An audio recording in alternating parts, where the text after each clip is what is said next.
From our earliest interactions with popular culture, we are given one fundamental lesson. Sexual desire is universal, essential, and defining. This constant media saturation creates a powerful, unstated rule, a system of compulsory sexuality that demands everyone demonstrate or pursue sexual and romantic fulfillment. This cultural demand gives rise to the myth we challenge today, the myth of the asexual aromantic deficit.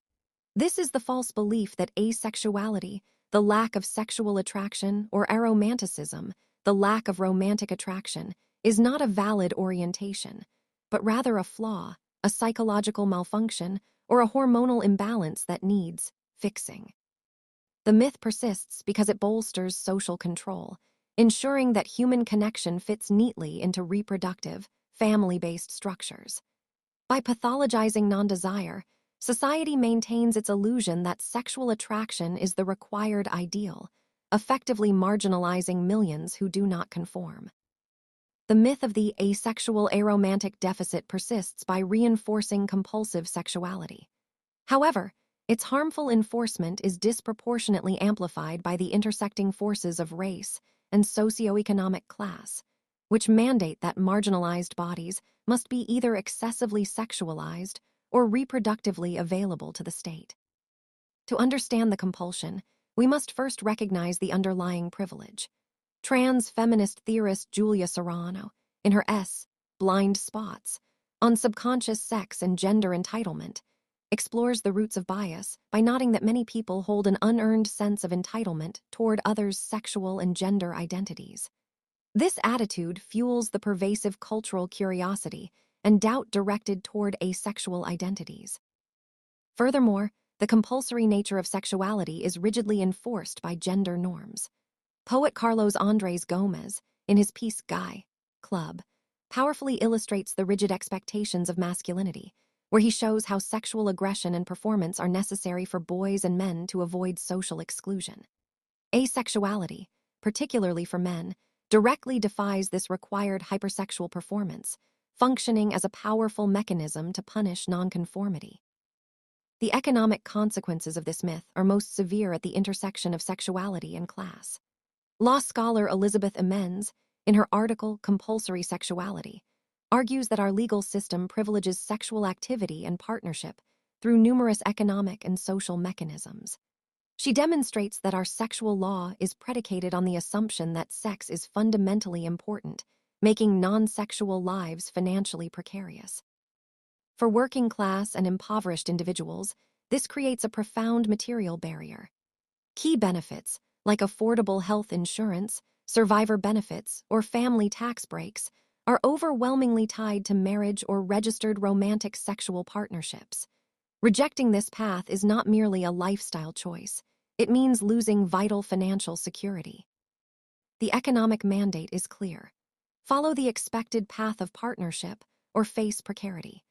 When low-income asexual or aromantic individuals fall outside of these sanctioned relationship structures, the myth becomes an economic liability, leaving them vulnerable to state surveillance and administrative violence. The myth's enforcement is fundamentally racialized. Historically, compulsory sexuality was deployed to maintain racial hierarchies by either hypersexualizing certain bodies for labor or demanding their reproductive use for state-sanctioned purposes. When a person of color identifies as asexual, they are not just fighting the general cultural pressure. They are challenging their group's specific, racialized sexual stereotype. For example, by claiming asexuality, Black women reject the historical mandate of reproductive availability and hypersexuality imposed on them by dominant culture. Scholar Dean Spade, whose work in his book Normal Life focuses on administrative violence, shows how those already marginalized by race and class face heightened vulnerability when they defy gender and sexuality norms. The myth of the deficit weaponizes white, middle-class norms against marginalized groups, punishing those who fail to meet the state's historical and economic mandate for sexual and reproductive performance.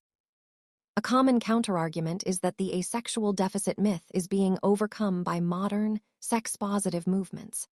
Critics claim that by championing individual sexual freedom and desire, we automatically create space for non-desire, believing the solution is purely personal self-acceptance and rejection of shame. However, we must refute this individualistic approach. While personal liberation is crucial, this sex-positive mindset often remains rooted in the belief that sexuality is the primary measure of human fulfillment, thereby accidentally reinforcing the same binary that non-sexual people reject. It fails to address the structural forces. Acknowledging race and class shows that the problem is not about what individuals feel, but about the economic and racial consequences of how they live. In conclusion, the myth of the asexual deficit is a tool of compulsory sexuality. It weaponizes economic precarity against the poor and leverages historical stereotypes against people of color. The responsive counterargument, our fourth way of looking at the issue, is demanding the decoupling of human value from sexual desire entirely. We must advocate for policies that make health care, tax benefits, and social security available to all individuals, regardless of their family structure or desire status. By guaranteeing material safety based on personhood, not partnership, we can finally dismantle the deficit myth and create a truly inclusive society.